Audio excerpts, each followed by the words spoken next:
நாளே உங்களுடைய வானத்தை வரவேற்கிற சந்தோஷமாங்க. ஹல்லேலூயா, ஹல்லேலூயா.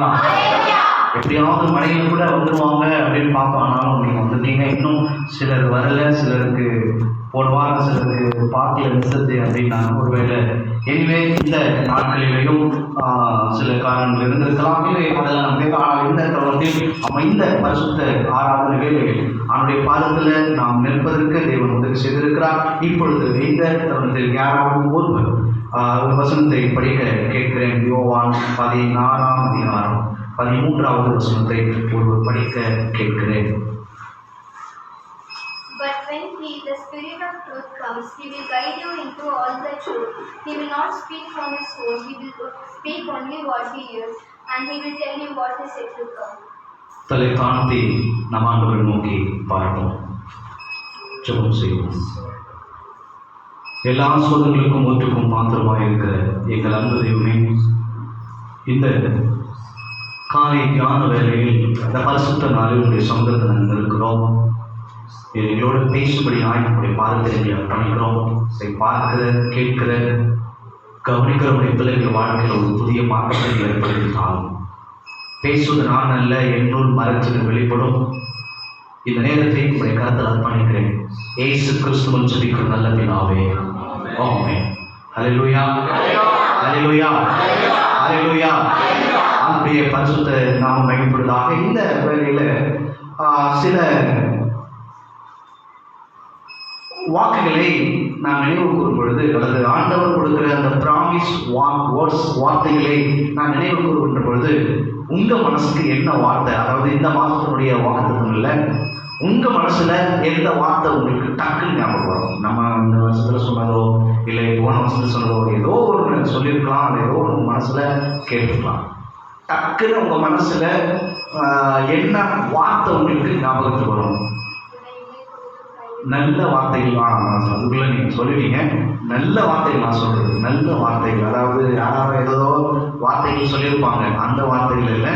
ஸோ அருமையான சகோதரி சொல்றாங்க, இவை கொண்டு உன்னை கைவிட்டு ஆனாலும் ஒழுக்கமான இரக்கங்களினால சேர்த்துக்கொண்டேன் என்று சொல்லுங்க. அந்த வார்த்தை அவங்களுக்கு ஞாபகத்துக்கு வருது, அது அவங்களுக்கு வருகிற ஒரு வார்த்தை. இப்படி எல்லாருமே கேட்கறதுக்கான வாய்ப்புகள் கூட இருக்கு. எல்லாரும் நீங்க சொன்னாதான் அடுத்த போக போறேன் அப்படின்னு சொல்லணும்னா அது தாங்குமான்னு தெரியாது. ஆனாலும் இங்க இருக்கிற கொஞ்சம் பேர் நம்ம இருக்கோம்னா சொல்ல முடியும். எல்லாரும் நீங்க சொல்லுங்க அப்படின்னு சொல்லி வெயிட் பண்ணவும் முடியும். ஆனா அதுக்கான நேரமும் இது அல்ல. ஆனா மனசுல தோணுங்க, நான் உடனே எனக்கு ஒரு வசனம், இந்த வசனம் எனக்கு பார்க்க போறோம், இந்த வசனம் எனக்கு ரொம்ப பிடிக்கும் அப்படின்னு எல்லாருமே சொல்லுவாங்க. ஆனா பிடிக்கிறதோட நம்ம விட்டுறோம். ஸோ அதுதான் இன்றைய நிகழ்வோடு அல்லது இன்றைய ஆராதனையோடு அல்லது இன்றைய செய்தியோடு சில சம்பந்தம் இருக்கிறதுனால அதை ஞாபகப்படுத்தணும். நம்ம மனசுல நிறைய வசனங்கள் தோணும், அவனுடைய பிரசங்கங்கள் நிறைய தோணும், நம்முடைய உள்ளுக்குள்ள சில விஷயங்கள் ஓடிட்டு, அதாவது வார்த்தைகளை வசனங்களை கேட்டா படித்தா கவனிச்சா அது தோணும். இல்லைன்னா நமக்கு வேற விஷயம் தான் எண்ணத்துல ஓடிட்டு இருக்கும். ஸோ எனிவே இந்த நிகழ்வுல, அதாவது இந்த தேர்ட் சண்டே ஆராதனை வேலை, அதாவது நம்முடைய இந்த ஆராதனை வேலையில நம்ம ஆராதிக்கிற அல்லது ஆராதிச்சிருந்தோம், ஆண்டவரை புகழ்ந்திருந்தோம், பாடியிருந்தோம். இன்றைக்கும் இந்த வேலையில ஒரு சில காரியங்களை உங்களுக்கு ஞாபகப்படுத்த போகிறேன். ஆண்டவருடைய வார்த்தைகள் இருக்கலாம், ஆண்டுடைய சில அவருடைய செயல்பாடுகள் இருக்கலாம், அவருடைய அறிவுரைகள் இருக்கலாம், அல்லது அவருடைய கண்டிப்புகள் இருக்கலாம். எப்படியோ எதுவாக இருந்தாலும் அது எல்லாமே நமக்கானதுதான். எத்தனை பேர் நம்புறீங்க? ஆண்டவர் கொடுக்கறது எல்லாம் நமக்கு தான். ஆமென், ஆமென். எதுவாக இருந்தாலும் ஆண்டவர் நமக்கு கொடுத்தது எல்லாமே நமக்கு தான். ஆனா சிலது எனக்கு இது வேணாம், இது எனக்கு தேவையில்லை அப்படின்னு நம்ம தான் ஒதுக்கி வைப்போமே தவிர, ஆனா ஆண்டவர் நமக்கு கொடுத்துட்டாங்க அது நமக்கு தான். ஆனா இங்க ஒரு சில காரியத்தோடு ஒரு சுருக்கமா வேகமாகவும் நம்ம போகலாம் நினைக்கிறேன். என்னுடைய ஆண்டவர், அதாவது நம்முடைய ஆண்டவர், நம்முடைய தேவன் எப்படிப்பட்டவராக நம்மை பார்க்க விரும்புகிறார் என்பதை ஒரு வசனம் படிக்கலாம். ஆதியாகமம் 1ஆம் அதிகாரம் 31வது வசனம், அதாவது ஜெனசிஸ் சாப்டர் 1 verse 31, 31வது வசனம். God saw all that he had made, and it was very good. And there was evening and there was morning, the 6th day. ஆறாவது நாளில் ஒரு எல்லாத்தையும் படைச்சிட்டு இது எல்லாமே எப்படி இருக்கான்? நல்லா இருக்கு, குட், எல்லாமே நல்லா இருக்கு அப்படின்னு பாருங்க. எல்லாமே நல்லது என்பது நல்லது என்று அவர் சொல்லுகின்ற அந்த நிகழ்வோடு கூட நான் என்ன உங்களுக்கு ஞாபகப்படுத்துகிறேன் அப்படின்னா, நம்முடைய ஆண்டவர் எல்லாமே படைச்சிருக்காரு, எல்லாத்தையும் படைச்சது எல்லாமே நல்லது அப்படின்னு தான் சொல்லியிருக்காரு. எல்லாம் அவர் படைச்சது எல்லாமே நல்லது.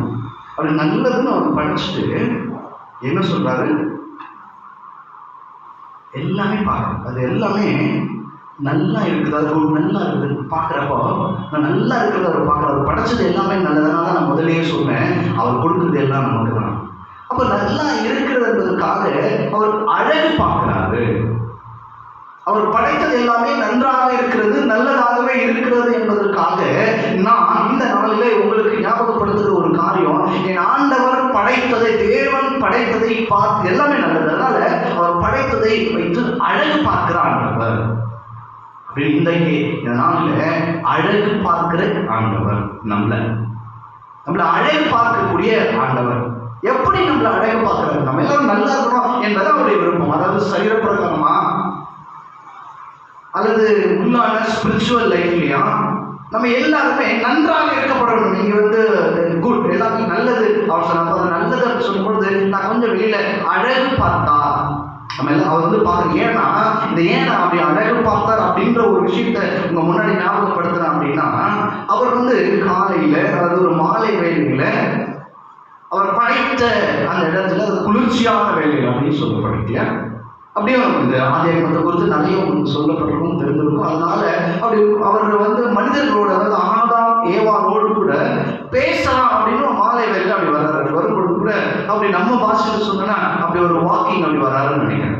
அப்படி வரும்பொழுது அவர் பேசணும் அப்படின்னு அவர் நினைக்கிறார். எல்லாமே அவர் பார்க்கிற ஒரு அழகு பார்க்கிற, ஒரு அழகு பார்க்கிறார். அவர் படைத்ததை பார்த்து அழகு பார்க்கிற ஆண்டவராக இருக்கிறார். நம்மள கூட அழகா இருக்கணும், அதாவது நல்லதா இருக்கணும், நன்றாக இருக்கணும்னு அவர் விரும்புகிறார். ஆனால் இங்கே ஒரு அழகாக இருக்கிறதை பார்த்து மயங்கி போயிட்டாங்க. அது 3ஆம் அதிகாரத்துல நம்ம படிச்சோம் அப்படின்னா, இது அழகா இருந்துச்சு, பார்க்க நல்லா இருக்கும், சாப்பிட்றதுக்கு நல்லா இருக்கும், பார்க்கறதுக்கு அது அந்த வசந்த படிப்பு 3ஆம் அதிகாரம் 6வது வசனம், அது நல்லா இருந்துச்சு. அப்பொழுது ஸ்திரீயானவர் அந்த விருட்சம் புசிப்புக்கோ நல்லது பார்வைக்கு இன்பமா, புத்தியை தெரிவிக்கிறது. போதுமா அது பார்க்கறதுக்கு நல்லது, புசிக்கிறதுக்கு இன்பமாக இருந்தது, பார்க்கறதுக்கு கவர்ச்சியாக அழகாக இருந்ததாக எண்ணி அவங்க சாப்பிட்டாங்க. அதை சாப்பிடக்கூடாதுன்னு சொன்னாங்க. இதை பார்ப்பதற்காக அவர்கள் நம்ம நன்றாக இருக்கிறோம் என்பதை பார்ப்பதற்காக, அதாவது நம்மளை அழகு பார்க்கிறோம். நிறைய நேரம் நம்ம பெத்த பிள்ளையை பார்த்து அழகு பார்ப்போம். பெண் பிள்ளையாக இருந்தால் அதுக்கு ஆண்கள் ட்ரெஸ்ஸை போட்டு பார்ப்பாங்க, ஆண் பிள்ளையாக இருந்தால் அதுக்கு பெண் ட்ரெஸ்ஸை போட்டு அழகு பார்ப்பாங்க. அது இன்றைய காலகட்டங்களில் அது தவறாகவும் கருத்து எல்லாம் போடாதீங்க அப்படின்னு சொல்கிறாங்க. அது ஒரு போட்டு பார்த்து இருக்குது, அது கண்டினியூவாக போடாதீங்க அப்படின்னு சொல்கிறாங்க. ஸோ சில டாக்டர்ஸ் ஒருவேளை அவர்கள் அந்த ஜெண்டராகவே மாறுவதற்கு வாய்ப்பு இருக்குது.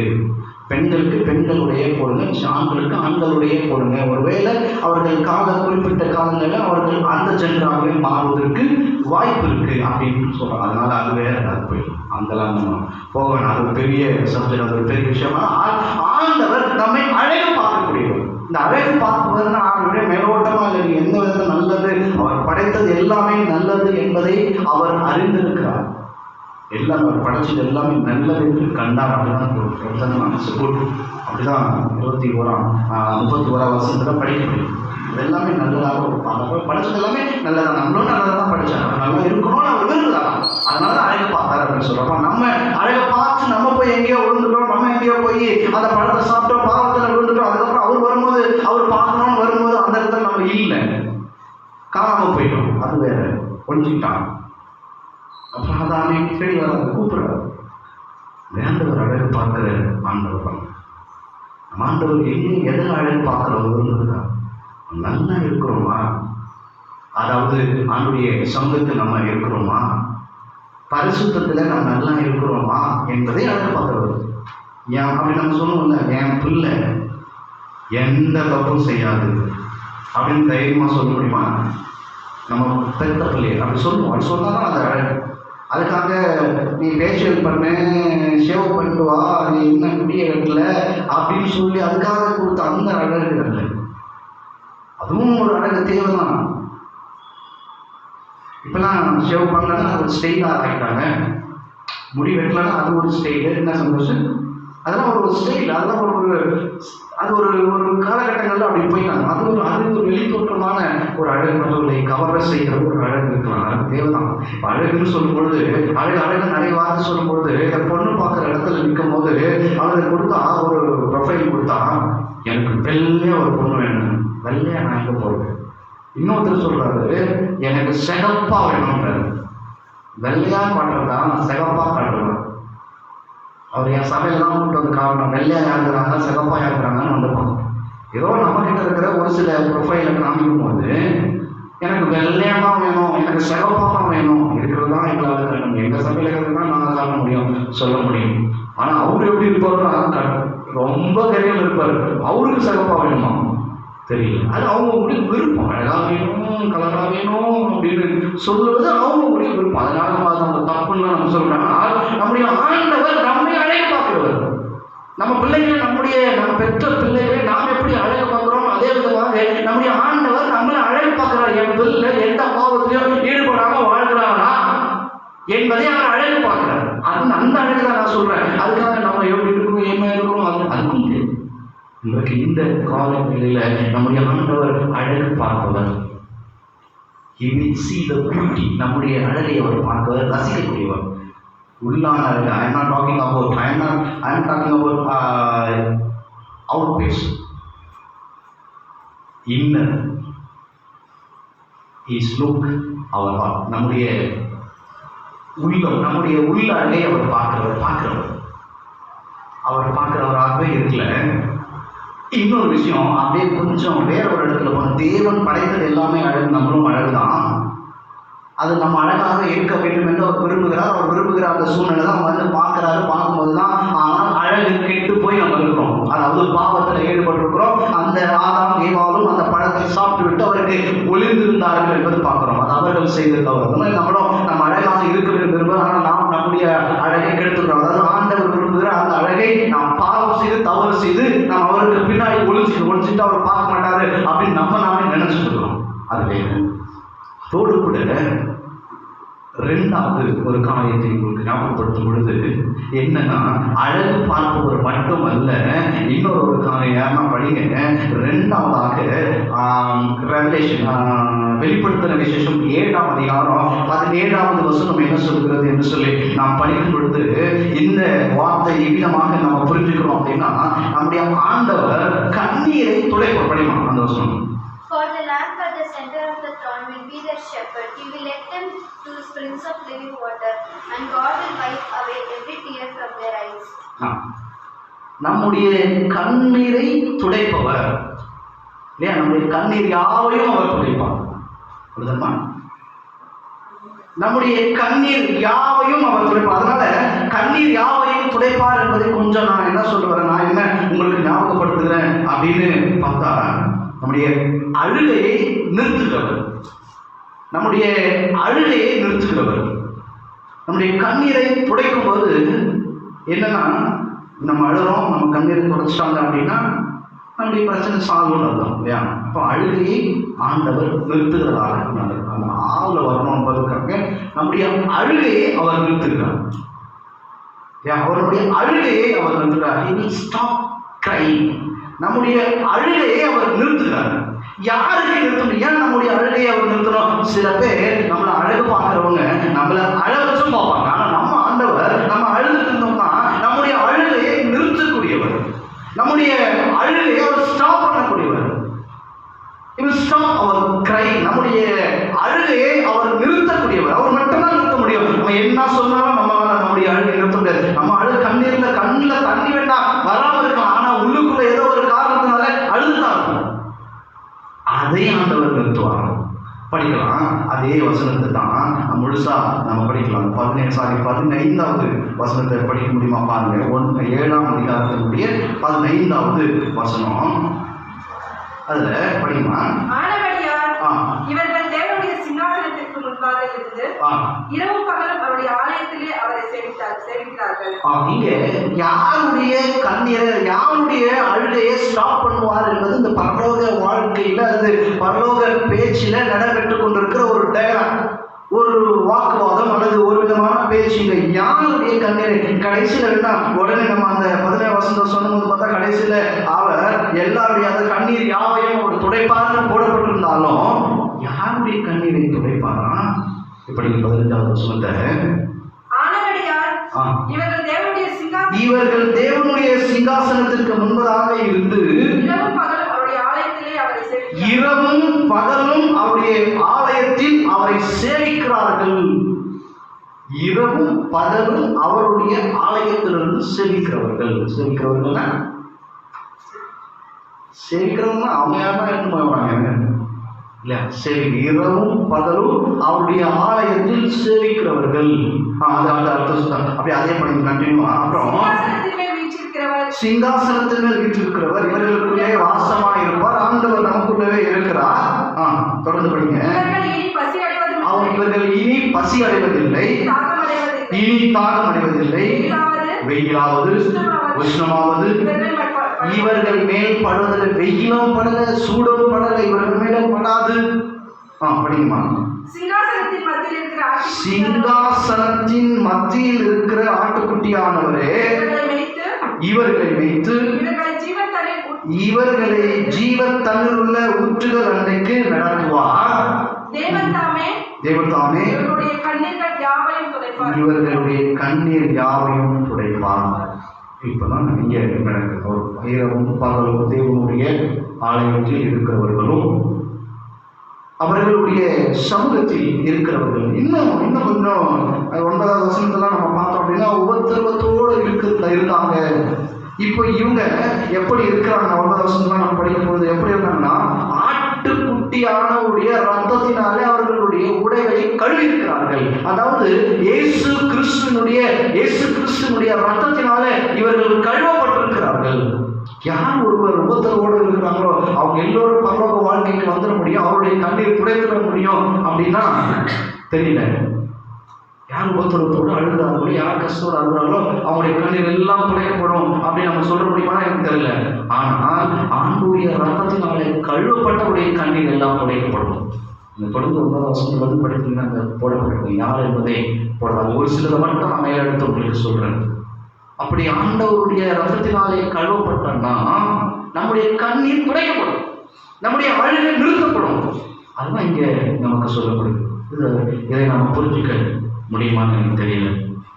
அதனால்தான் ஆண்டவர் முன்பதாகவே நான் உங்களை அதெல்லாம் படைச்சிட்டு அப்படியே அழகு பார்க்குறவன் மட்டும் இல்லை, நீங்கள் அழும்பொழுதெல்லாம் உங்களுடைய அழுகையை நிறுத்தக்கூடியவர் சொல்லுவது. யாருடைய அழுகையை நிறுத்த முடியும்? உபத்திரத்தில் இருக்கிறவங்களுடைய அழுகை தான் நிறுத்த முடியும். அதே விதமாக பரிசுத்த ஆவியானுடைய ரத்தத்தினாலே கழுவப்பட்டவர்களுடைய அழுகை தான் நிறுத்த முடியும். இரவும் பகலும் ஆண்டுடைய சமூகத்தில், அதாவது அவருடைய பிரசன்னத்தில் இருக்கிறவருடைய அழுகை தான் நிறுத்த முடியும்.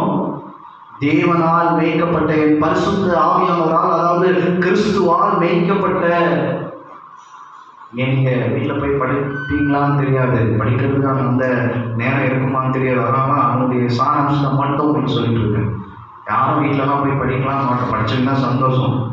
என்னவோ புரியலையே இது என்ன இருக்கு அப்படின்னு போய் வீட்டில் போய் படிக்கிறோமான்னு எனக்கு தெரியாது, படிப்போமானா தெரில. அதனால தான் நீங்கள் படிப்பீங்களோ படிக்குமா முடிந்த அளவுக்கு அதனுடைய விஷயத்தை மட்டும் கொஞ்சம் சொல்லி முடிச்சிடலாம் தான். இன்றைக்கு இந்த வேலையில் உங்களுடைய அழுகையை அவர் நிறுத்தக்கூடியவர், உங்களுடைய அழுகையை அவர் ஸ்டாப் பண்ணக்கூடியவராக அவர் இருக்கிறார். அதை நம்மளால் புரிஞ்சுக்க முடியுமா? யாருடைய அழுகை என்பதை நீங்கள் பார்க்கலாம். அவர் சமூகத்தில் வருபவர்கள் தான். இல்லைன்னா நம்ம ஏதோ ஒரு காரணத்தினால நம்ம அழுது தேவன் தான் அவருடைய கண்ணீரை துடைப்பார். நம்ம அழுவோம், நம்ம எதுக்கத்தான் அழுவோம், அது வேறு விஷயம்.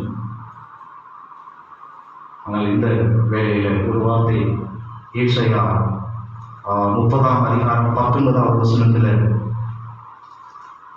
இனி நீ அழுது கொண்டு நான் என்று ஒரு வார்த்தை இருக்கிறது. பரவாயில்ல, படிக்கலாம், பரவாயில்ல. Don't need to cry anymore.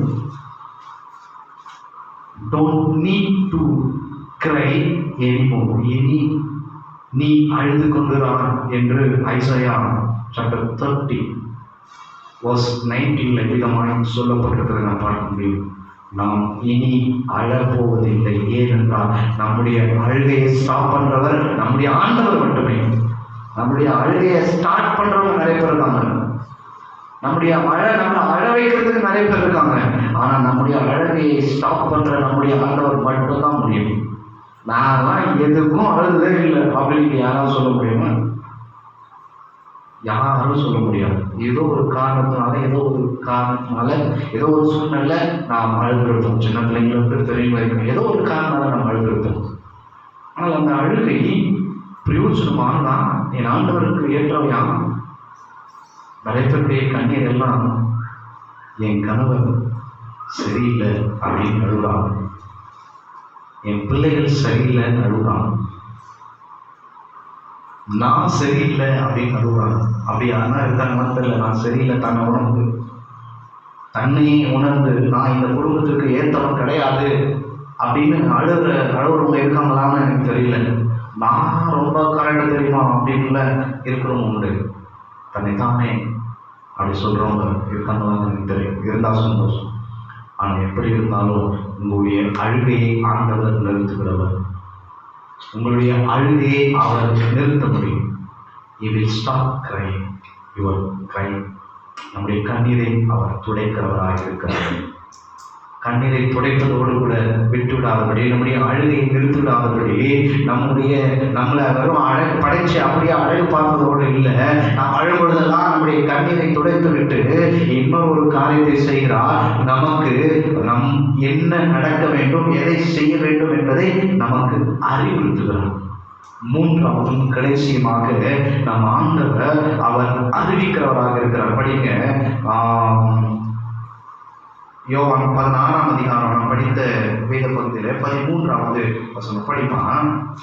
But when he, the Spirit of truth, comes, he will guide you into all the truth. He will not speak on his own. He will speak only what he hears, and he will tell you what is yet to come. அவர் எதை சொல்லுகிறார்? நடக்கும் காரியத்தை, அது காரியத்தை அவர் அறிவிப்பார்.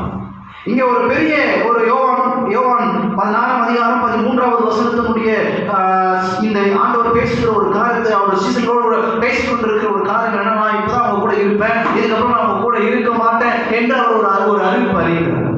நடக்க இருக்கிற ஒரு காரியத்தை அவர் அங்க அறிவிக்கிறார். சோ நடக்க இருக்கிற ஒரு காரியத்தை ஞாபகப்படுத்துறார், சொல்றார். இப்படிலாம் நடக்கும், இப்படிலாம் இருக்கும். 3ஆம் நாள் நான் மறிப்பேன், உயிரோடு எழுந்திருப்பேன், அதன் பின்பதாக உங்களுக்கு ஒரு தேற்றம் வருவா, ஆவியானவர் வருவா, ஆவியானவர் உங்களை நடத்துவா, இப்படியெல்லாம் சொல்லுவா, என்னை குறித்து சான்று சொல்லுவா. இப்படி நிறைய காரியங்களை அறிவித்துக் கொண்டது என்ன நடக்கும் என்பதை முன்பதாகவே அறிவிக்கிறார். முன்பதாகவே அவர் காரியத்தை அறிவிப்பவர்.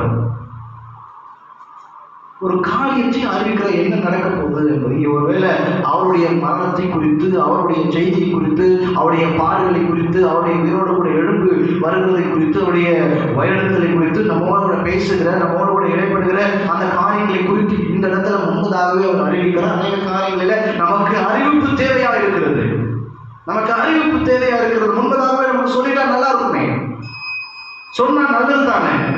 ஆனா நமக்கு தெரியல, நமக்கு தெரியாதனால சில காரியங்களை நம்ம மாட்டிக்கணும், சில விஷயங்களை நம்ம தப்பிக்க முடியல, தெரிஞ்சுக்க முடியல, புரிஞ்சுக்க முடியல.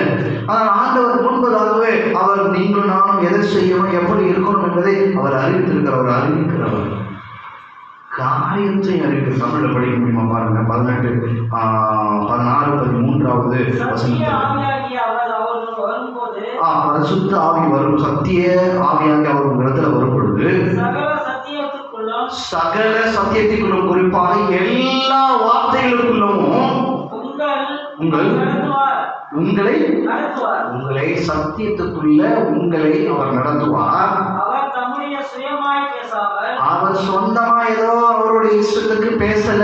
அவர் பேசுகிற காரியம் எல்லாம், அவர் சொல்றதெல்லாம் அந்த வேதம் அழகாக சொல்ல, சுயமாய் பேசல. நம்ம நிறைய பேசுவோம், சுயமா நம்ம இஷ்டத்துக்கு பேசுவோம், நம்ம சொல்றதுதான் கரெக்ட்னு பேசுவோம். இன்னும் கொஞ்சம் பெரிய சீனியர்லாம் பேசுற விதெல்லாம் பார்த்தோம்னா அவ்வளவுதான், நான் தான் அப்படின்ற நிகழ்வுலாம் பேசுறது. நீங்க அவர் சுயமாக பேசலையா, அவர் கேள்விப்பட்டதை யாவையும் சொல்லி வரப்போகிற காரியங்களை உங்களுக்கு அறிவிப்பார். வரப்போகிற காரியத்தை அவர் உங்களுக்கு அறிவிப்பார்.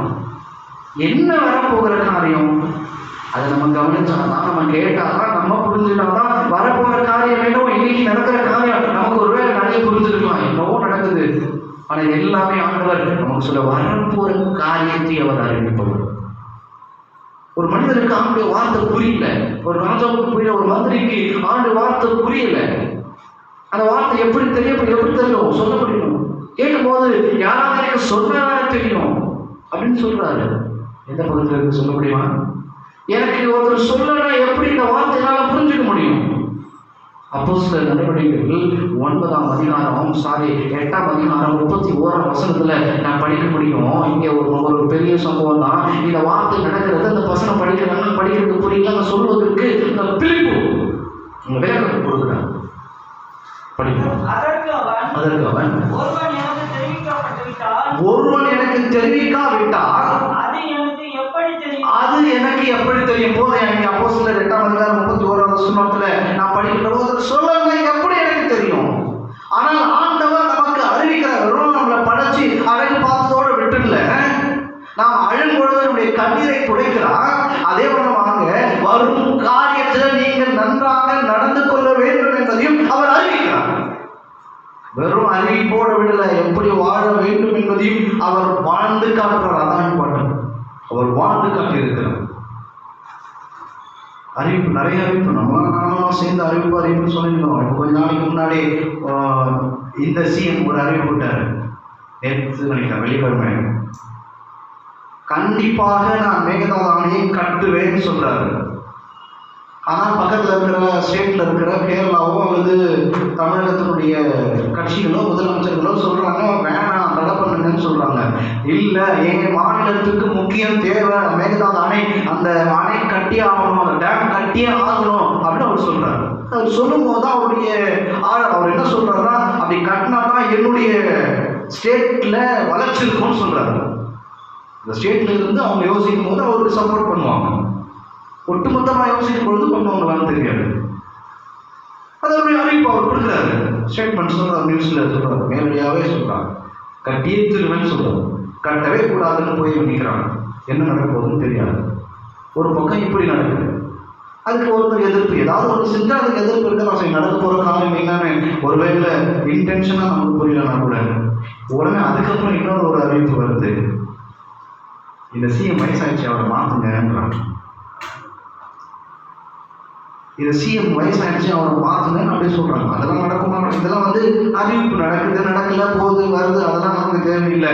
ஆனா அது நடக்காம போகலாம், இல்லை அப்படியே இழுத்துட்டே போகலாம். ஆனால் ஆண்டோடைய அறிவிப்பு அப்படிலாம் இருக்காது. ஆண்டோடைய அறிவிப்பு நடக்கிற காரியத்தை சொன்னார்னா அது நடக்குமாமே. அவர் சொன்னார்னா அது நடக்கும். அதுதான் அவருடைய அறிவிப்பு. நம்முடைய அறிவிப்பெல்லாம் அப்படியே போயிடும். அதனால தான் அறிவிக்கிறவராக இருக்கிற நிறைய காரியங்கள் எனக்கு சொல்லலை, யாரும் தெரியும். அப்போ இங்கே சொல்லுகிற அந்த நிகழ்வை நம்ம படிக்க முடியும். இன்றைக்கு இந்த வேலையில உங்களுடைய ஆண்டவரை நீங்கள் யாராக பார்க்கிறீர்கள்? உங்களுடைய பரிசுத்த ஆவியானவரை நீங்கள் யாராக விரும்புகிறீர்கள்? யாராக வைத்துக் கொள்ள விரும்புகிறீர்கள்? அவர் எனக்கு அனுதினமும் அறிவிக்கப்பட வேண்டும் என்று விரும்புகிறீர்களா? அல்லது அனுதினமும் என்னுடைய அழுகை அவர் துடைக்க வேண்டும் என்று விரும்புகிறீர்களா? அல்லது அனுதினமும் நான் அழகாக இருக்கிறதை ஆண்டவர் பார்க்க வேண்டும் என்று நீங்கள் விரும்புகிறீர்களா?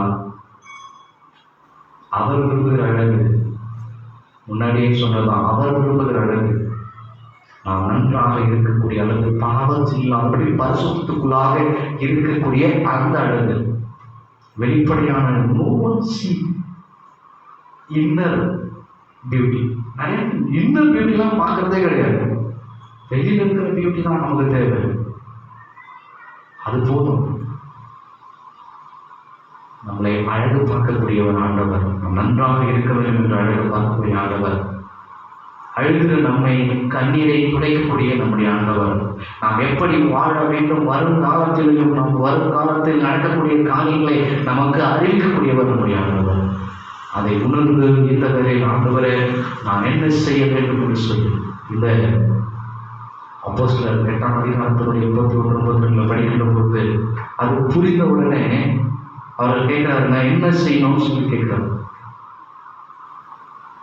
நம்மிடத்தில் அதையே நாம் முன்வைப்போம்.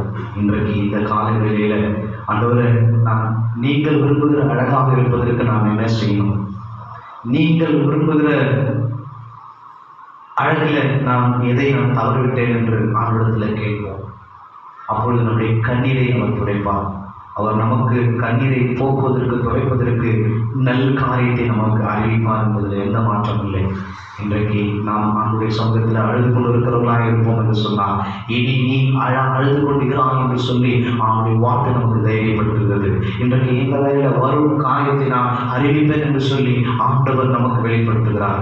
அதை நிகழ்வோடு கூட, அவனுடைய பிரசனத்தோடு கூட அவருடைய காரியத்தை ஒப்பு கொடுத்து விட்டு, ஆண்டவரை நீங்க எல்லாத்தையும் பார்த்துக் கொள்ளுங்கள் என்று சொல்லி அவருடைய சமூகத்தில் ஒப்பு கொடுத்துடலாம். கர்த்தர் தாமே நம்மை ஆசீர்வதித்து நடத்துவதாக. ஆமென். அல்லேலூயா, அல்லேலூயா, அல்லேலூயா.